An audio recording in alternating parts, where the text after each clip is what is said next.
यदक्षाणम्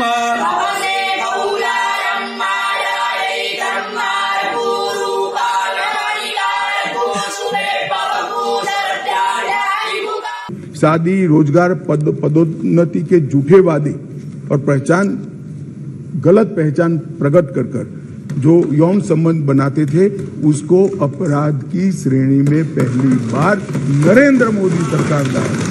मतलब ये अमित शाह जी उसको नए तरीके से लिख करके, इनकलाब करके, जिंदाबाद करके पुरुषों की मिट्टी को मतलब मिट्टी बना देना है उसको, मतलब उसको स्पर्म बनाना है कि तेरे स्पर्म से पैदा होता है, जो सृष्टि चलती है, पीढ़ियों का वो निर्माण होता है, तू उसी के लायक है, बाकी तू तो अपराधी है, तू तो ठूसा जाएगा, पीटा जाएगा, काटा जाएगा। आए अमित शाह जी कमाल है। जय सिया राम, हरिओम हरिओम। इस मानसून सेशन में जो संसद का सत्र चल रहा है उसमें अमित शाह ने ज़बरदस्त काम किया है। अभी एक कानून विधेयक लेके आए हैं, वो 3 विधेयक है, उस पर थोड़ी सी बात करेंगे, लेकिन मोरल स्टोरी पहले बता दें कि इसमें औरतों को मजबूत किया गया है, औरतों को शक्तिशाली बनाया गया है और पुरुषों की मिट्टी पलीद हुई है। अगर भारत की भौगोलिक सीमा के अंदर पुरुष हैं तो उन्हें जान लेना जरूरी है कि नहीं, कि वो जो पैदा हुए हैं तो हैबिचुअल ऑफेंडर तो पहले थे ही। अब भारतीय जनता पार्टी जो कानून लेके आ रही है इसके हिसाब से पुरुष पैदा ही होता है अपराध करने के लिए, ऐसा उन्होंने कर दिया है। थोड़ी सी बातचीत करते हैं या क्या कर दिया, जो सच है वो आपके सामने रखेंगे, आपको डिसाइड करना है। आपको चैनल को लाइक शेयर सब्सक्राइब तो करना ही है, क्योंकि इसकी मिट्टी पलीद हुई पड़ी है, क्योंकि हिंदू सनातनी का चैनल है, पुरुषों के अधिकार की बात करता है ना, तो इस पर बहुत सारे स्ट्राइक लगते रहते हैं। अचानक से रीच कम गया है, खैर हम तो और रिक्वेस्ट करते ही रहते हैं। अब जरा ध्यान दे दीजिएगा, अपनी प्रतिक्रिया जरूर दीजिएगा। देखिए अमित शाह जी ने क्या किया है, 2-3 बातें आपको बताऊं। इंडियन पिनल कोड 1860 की जगह भारतीय न्याय संहिता 2023 अब एस्टैब्लिश होगी। क्रिमिनल प्रोसीजर कोड 1898 की जगह भारतीय नागरिक सुरक्षा संहिता प्रस्तापित होगी और इंडियन एविडेंस एक्ट 1872 की जगह भारतीय साक्ष्य अधिनियम 2023 प्रस्तापित होगा।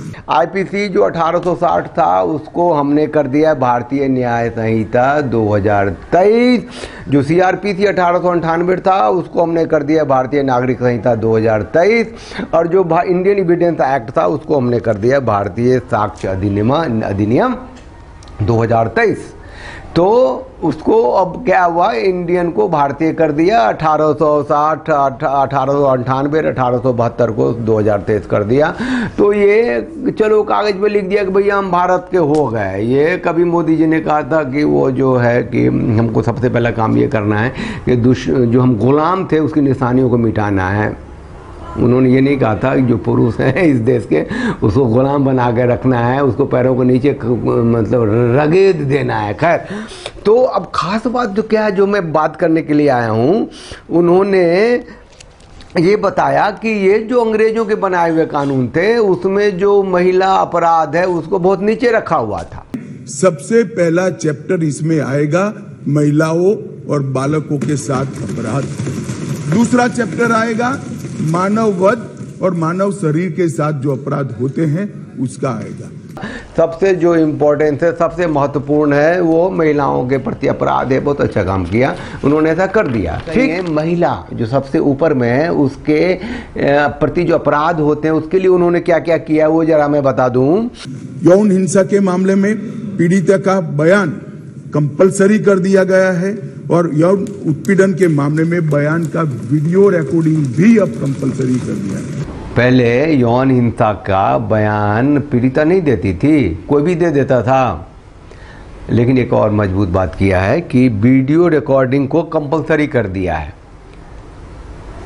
तो जब उसके नाम तक को छिपाते हैं, उसके चेहरा तक को छिपाते हैं, वहाँ वीडियो रिकॉर्डिंग कंपलसरी किया है। उसमें क्या लिखा है, ये पब्लिक भी होगा, क्या है मतलब अच्छा किया। लेकिन ये I am in favour of that कि जिसके साथ यौन प्रताड़ना हुई है, जो पीड़िता है, वो अपना बयान भी दे रही है और उसका वीडियो रिकॉर्डिंग भी हो रहा है। भाई साहब, हमने तय कर दिया है कि 90 दिन में आरोप पत्र दायर करना ही पड़ेगा और कोर्ट भी उनको और 90 दिन की परिस्थिति देखकर परमिशन दे सकती है। 180 दिन में आपको जांच समाप्त कर ट्रायल के लिए भेज देना पड़ेगा और हर 15 दिन पर पीड़िता को पुलिस वालों को बताना होगा कि तुम्हारे केस में क्या क्या हम कर रहे हैं। ठीक, 7 वर्ष या उससे अधिक के कारावास का केस अगर विड्रॉ करना है तो पीड़ित को सुने बगैर कोई भी सरकार इसको विड्रॉ नहीं कर पाएगी। ये भी इससे नागरिकों के अधिकारों की रक्षा होगी। और एक बात कहा है कि अगर पीड़िता को विथड्रॉ करना है कि उसके साथ यौन प्रताड़ना हुई है, विथड्रॉ करना है, तो मतलब कोई सरकार विथड्रॉ नहीं कर सकती, वो खुद विथड्रॉ कर सकती है। और वो ऐसा मतलब पीड़िता को सुने बगैर उसका केस विथड्रॉ नहीं हो सकता। इतना बड़ा बाप रे बाप रिसर्च ओरिएंटेड माइंडसेट लेकर के अमित शाह आ गए कि पीड़िता अगर विथड्रॉ करना चाहे तो वो खुद कर सकती है, वो जाके स्टेटमेंट दे, कोई सरकार विथड्रॉ नहीं कर सकती। बोलो, ऐसा पहले कभी हुआ था क्या कि पीड़िता ने बोला होगा उसके साथ गैंगरेप हुआ, उसके सरकार का ना इसके साथ नहीं हुआ है, ऐसा था कभी क्या? महिलाओं के प्रति अपराध और सामाजिक समस्याओं के निपटान के लिए भी हमने ढेर सारे किए हैं। भैया, ये जो लव जिहाद सुनते रहे हो ना, वो तो अपनी एक तरफ है।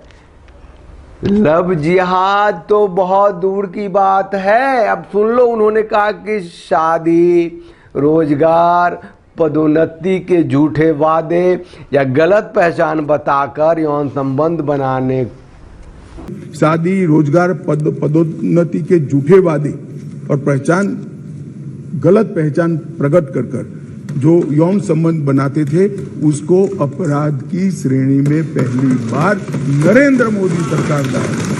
मतलब ये अमित शाह जी उसको नए तरीके से लिख करके, इनकलाब करके, जिंदाबाद करके पुरुषों की मिट्टी को मतलब मिट्टी बना देना है उसको, मतलब उसको स्पर्म बनाना है कि तेरे स्पर्म से पैदा होता है, जो सृष्टि चलती है, पीढ़ियों का वो निर्माण होता है, तू उसी के लायक है, बाकी तू तो अपराधी है, तू तो ठूसा जाएगा, पीटा जाएगा, काटा जाएगा। आए अमित शाह जी, कमाल है।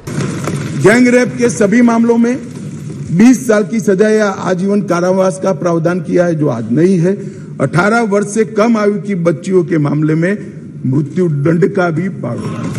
तो कुल मिला के बात इतनी सी है कि स्त्रियों की सुरक्षा संरक्षा के लिए इन्होंने जो पहले 10 साल की सजा थी 20 साल कर दिया है, और 18 साल से कम के लिए पोस्को है ना, तो उसको भी पोस्को उसको तो उन्होंने नहीं बोला है, लेकिन ये कहा है कि 18 साल से कम होगी तो दिस कर देंगे, दैट कर देंगे, और मृत्यु दंड का भी प्रावधान किया है कई में।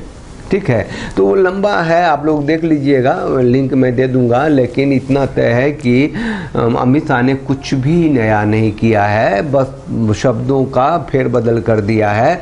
और वो जो 1860, 72, 75 जो था उसको हटा करके 2023 कर दिया है, और कोई ख़ास बात नहीं है।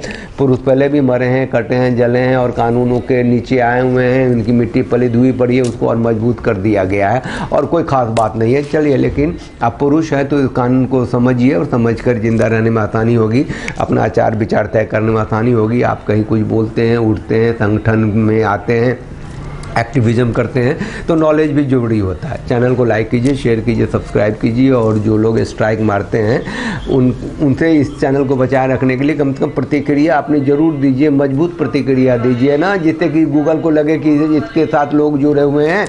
चलिए, जय सिया राम, हरिओम। धैर्य यदक्षाणम्